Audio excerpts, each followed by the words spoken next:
You're tuned in to the HR Bandit podcast, your one-way ticket to the latest and craziest in the world of work. In partnership with Timber Media, podcaster for India Inc. is sponsored by Adrenaline E-Systems Limited.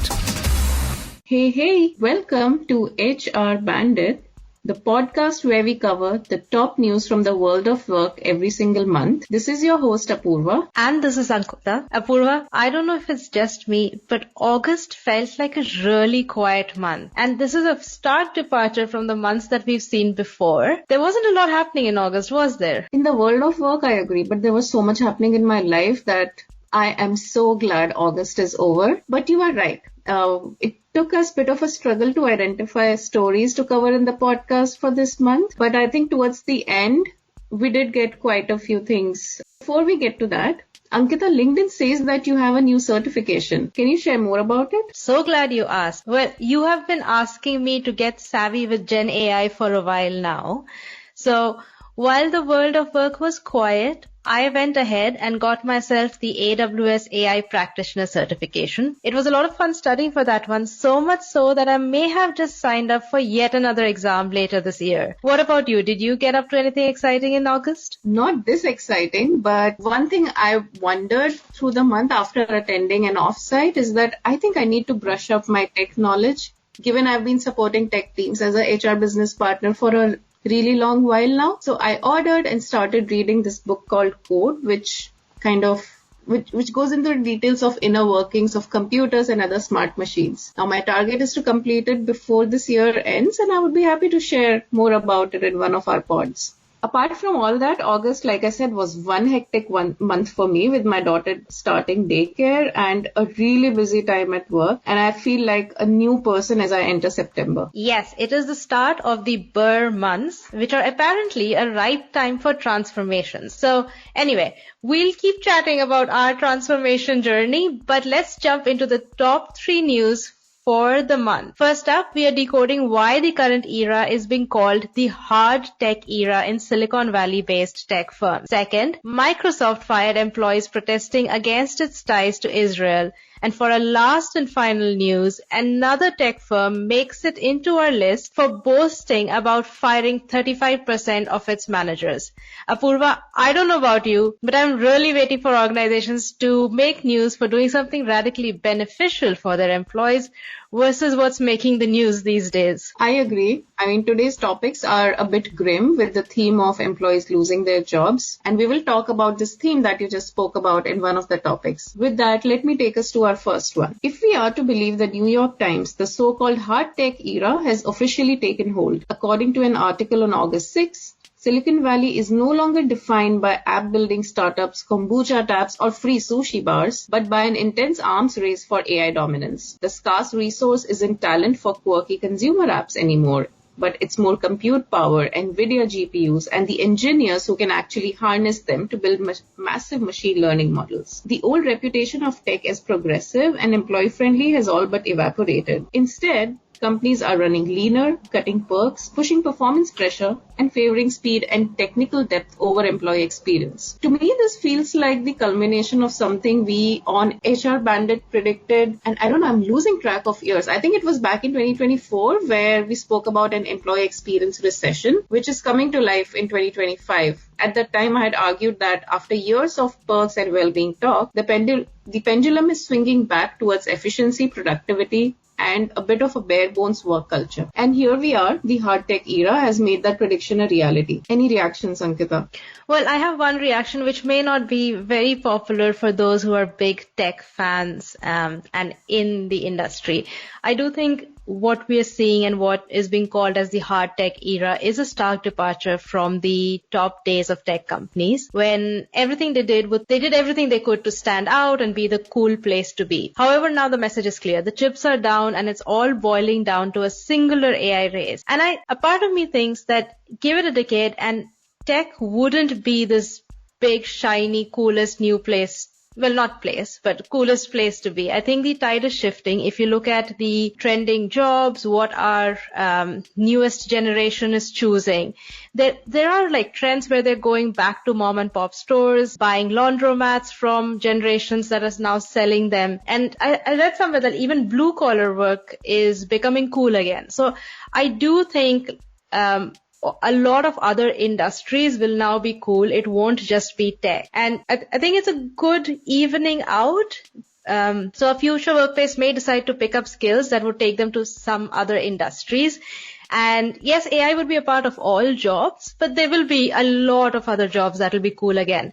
As I was listening to this interview by the Duolingo CEO, and he says that the days of the math nerds ruling the world is over. You know, Ankita, now that you put it that way, I kind of like this trend where it is making other industries cooler. And probably this also goes back to, there was this report by Microsoft recently where they listed which are the top, 50 something jobs that will be least affected by AI. And most of those were like those hardcore, what do we call them, like manual labor kind of work. So we are probably going, so to your point, probably those kind of jobs and those kind of boring businesses are going to become cooler. And let's hold on to that thought for another 5 years and then come back to this pod. Now going back to the shift in the tech world. From an HR perspective, I feel there are two things that stand out for me. Firstly, where in an environment where there's so much pressure, I think transparency becomes our most powerful tool. That's one of the least things that we can offer to our employees. Like they need to know what the expectations are, how performance is being measured, where they stand. And if we give them that clarity, burnout and anxiety we should be able to address that. Second is equity and access. Like the cost of participating in this new economy with expensive infra, elite credentials, and really rare technical skills are shutting doors for many from disadvantaged backgrounds. So if companies don't intervene, this, whatever we call it, the hard tech era, risks deepening exclusivity and narrowing innovation. HR has to lead in creating alternative pathways, like investing in reskilling, diversifying hiring pipelines, and widening access to internships. Otherwise, we'll end up in companies that are technically strong but socially brittle. I love that term. Did you pick the terms technically strong, socially brittle from somewhere? To be honest, I posted the idea in ChatGPT and it threw that term. I wish that wasn't the case, but I think it's really cool. Maybe we should put it somewhere in the episode description and then make a thing out of it. And I agree wholeheartedly with the equity and access piece. I think there are a lot of things companies can do to move away from being hard tech. But I'm only partially optimistic at this point. Okay, and speaking of tech firms doing strange things, Microsoft made news for firing 4 employees who protested the firm's ties to Israel as it wages war in Gaza, including 2 who took part in a sit-in this week at the office of the company's president. For Microsoft, the recent on-site demonstrations had created significant safety concerns, although they haven't really said what the safety concerns were. And this led to the termination of everyone involved. Now, this isn't new. We covered a similar story in 2024 where Google did something similar when employees protested its Israeli contract. The message is loud and clear. If you protest a company's deals and contracts, you get fired. Apoorva, what's your take? So there's a couple of things that this signifies, right? One is, of course, the shift in the political climate. So I'm not surprised. While it makes me sad, I'm not surprised to see these changes. We are at a situation where if CEOs or big leaders take any step that's wrong on the political front, they get called out or their company gets impacted by canceling of government contracts and stuff like that. So I'm not surprised on that front. However, what saddens me is that with things like these, we are no longer encouraging employees to bring their whole selves to work, especially in an environment where we expect people to not chip in the typical 40-hour work weeks, but work seeping into their personal lives. The kind of messaging we are giving to folks is, it's okay if your work seeps into personal life, but your personal opinion shouldn't seep into the workplace. Yeah, I'm going to date the podcast a little bit, but in 2021, Basecamp made the news for doing something similar, where they circulated an internal memo where they said they're almost banning political discussions at work. And I remember Jason Friedman had to come back and apologized for having said that, but still defended his stance. And at that point of time, because it was so unique, it made big news. And now we're seeing it become more and more commonplace to be like, hey, you can no longer have an opinion or protest against things that you would have earlier. It does feel like the world is taking like 30 steps back into an era of authoritarian rule, both governments and companies. So I'm not surprised to see Microsoft, Google, and other organizations get increasingly wary of what their employees say and do. I think there is a lot of external worldly pressure also on them, but I genuinely wish that they didn't resort to like terminating employees every time they protested, no matter how unwarranted it might seem to the organization. Yeah, and I feel like on this one, I wonder if we should again like go back to the transparency bit that I was mentioning in the previous topic, where if leaders can be transparent about why they are doing this, like don't mince their words or don't try to rationalize these decisions. Like these is driven by change in the political climate, and just say that head on instead of saying this is what we want our employees to do because we believe it's the right thing to do. And I think that's what irks people a lot more. I wish we were as radically honest as that. I think we still have to veil it under projecting the company as being the, doing good for the world.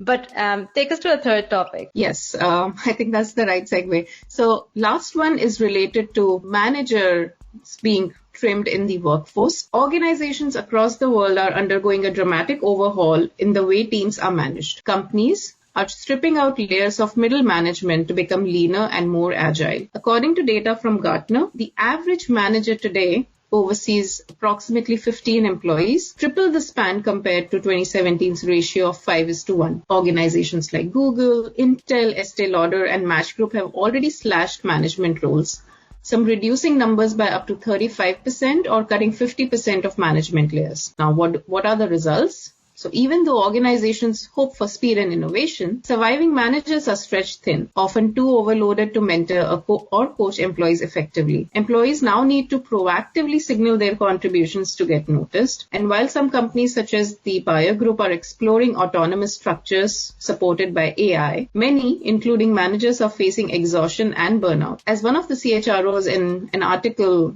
recently warns, the lack of development support is a pretty big recipe for disaster. What's your take, Ankita? It is fascinating on how much we expect Gen AI to solve for things, especially in like enabling the workforce and taking on managerial tasks. And it has become a joke, right? Recently, I heard someone say that employees are being fired left, right, and center before the benefits of Gen AI are materializing. And it's a similar story with manager spans. Like 15 is overloading managers. There's absolutely no question about that. And you have to be fooling yourself if you believe otherwise. Now, I know there are organizations who have experimented with self-guiding teams and, no managers and so on. But almost in when you dive deeper, there is someone who assumes the role of a proxy manager. And I think there is a job to be played for a manager, and yet when it comes to choosing between an IC and a manager, everyone chooses to keep an individual contributor. And we've said this on our previous episode, where there's never been a worse time to be a manager than now. But if I was to force a light of optimism, I would say, look, we are going in with the spirit of experimentation. We may end up burning some people on some things down when we are experimenting. And I do hope that we find learnings from this devious experiment that we're doing. So hopefully, this is one of them where we move quickly, we cut 35 to 50% of the managerial layer. And then when things start falling apart, we say, okay, this didn't work. Let's do this differently. Yeah, probably. But in the short term, I feel like what we as HR folks can do, one is there's a huge part of the managerial workload is career guidance, helping employees navigate what do they want to do next, and things like those. So can we build, and there are organizations that have done very well on formal mentorship programs. So maybe there is a need to double down on those.